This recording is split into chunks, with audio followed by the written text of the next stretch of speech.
This passage is an extract from The Man I Killed, from the book The Things They Carried, written by Tim O'Brien. In this extract, we see Tim O'Brien using the theme of storytelling as he makes up a fantasy background story about the young man he killed. He does that to show how these stories weren't just war stories, but rather life stories that keep the dead alive.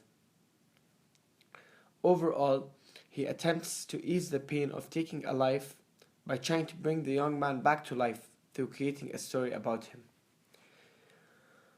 This particular passage is weaved with many literary features and underlying themes.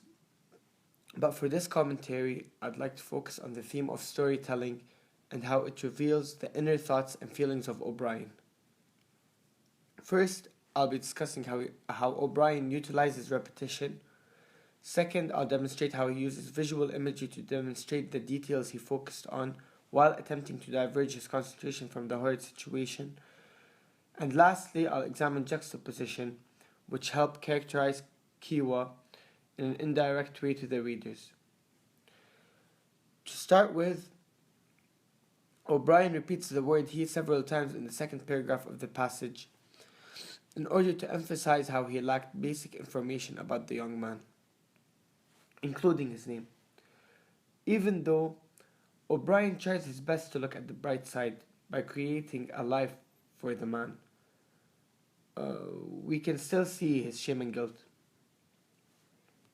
O'Brien uses the allusion when Kiwa states on line 1, "Tim, it's a war, the guy wasn't Heidi."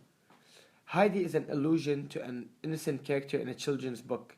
This creates a paradox between Heidi and the soldier to show that the soldier was not innocent. As the passage progresses, O'Brien creates a visual image in the reader's mind, as he states in lines 7 to 9. The butterfly was making its way along the young man's forehead, which was spotted with small dark freckles. The nose was undamaged. The skin on the right cheek was smooth and fine-grained and hairless. Through the imagery created by the ironic diction, O'Brien attempts to ease his agony and pain for killing the man. As seen through this passage, O'Brien focuses on the beautiful features of the man, including his right cheek only, which was smooth. He tries to block out the images of the features that were severely damaged by the explosion, such that of the left cheek. By looking at the beautiful side of the situation, the audience can realize that there is beauty in darkness. This shows one of the techniques O'Brien used to ease the reality and harshness of death and war. Moreover, as the second paragraph progresses, O'Brien states from lines 18 to 19, "And on the playground they mimicked a woman's walk and made fun of his smooth skin and his love for mathematics." O'Brien makes up a fantasy about the life of the young dead man, because he believes that he will keep the man alive through his stories. This technique is the main technique that O'Brien uses in this book to escape the harsh reality of death, and this technique is called storytelling. O'Brien uses words such as feared, afraid, shame, and disgracing throughout the second paragraph of this passage, which show how the fantasy life of the young man is a replica to O'Brien's own life. O'Brien states in lines 23 to 26, "It did not seem possible.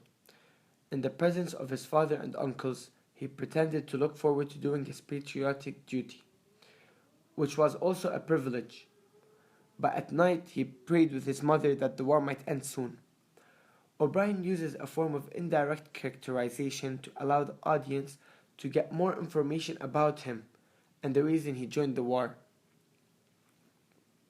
Revisiting his choices through a fantasy, O'Brien feeds his own guilt as he emphasizes how the man was innocent and his death would have been avoided if he stayed home and listened to his guts instead of being blinded by shame.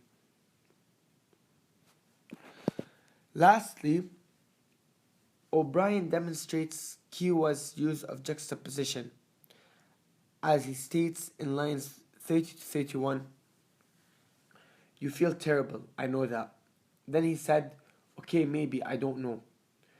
Juxtaposition, as you can see, is used in the beginning as Kiowa tries to comfort O'Brien by saying that he knows what it's like to feel that way.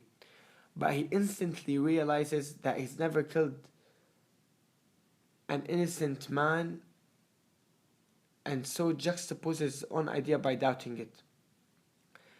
It's not necessarily an innocent man that he killed, but rather the ideology behind it, of being the first man he killed. The use of juxtaposition adds to the guilt that was trying to be hidden by O'Brien through the fantasy. Overall, you can see that the passage is divided into three main parts. The first part being Kiowa trying to convince O'Brien that what he did was the right thing by using a rhetorical question which states, "He had a weapon, right?" Kiowa shows how if a person had a weapon in war, it was fine if he died, as he was already there to kill people and killing him won't make a difference. The use of this rhetorical question helps ease O'Brien's guilt after he shot the young man. The second part of the passage is a paragraph that O'Brien makes up about the life of the young man and how his family influenced him to pretend to look forward to his patriotic duty when in reality he was praying with his mom, who wants him back, for the war to end soon. So this second paragraph was mainly to show how O'Brien feared embarrassment, but he didn't show that directly to the audience. He showed it through the death of the young Vietnamese soldier. And so he wanted to show how the fear of embarrassment played a role in motivating him to join the war. Finally, the last part of the passage is where Kiowa juxtaposes himself and brings O'Brien back to the reality that in fact he was guilty of what he has done. In conclusion, we see how the author employs the literary devices of repetition, visual imagery, and juxtaposition in order to create a fantasy story about the man, in order to try to shift his concentration away from the reality of his death, but also keep him alive through the story.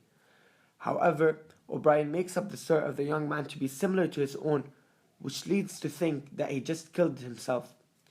This shows how the innocent Timmy was destroyed by the war, and what's left are the stories Tim is writing to save the last speck of his former self.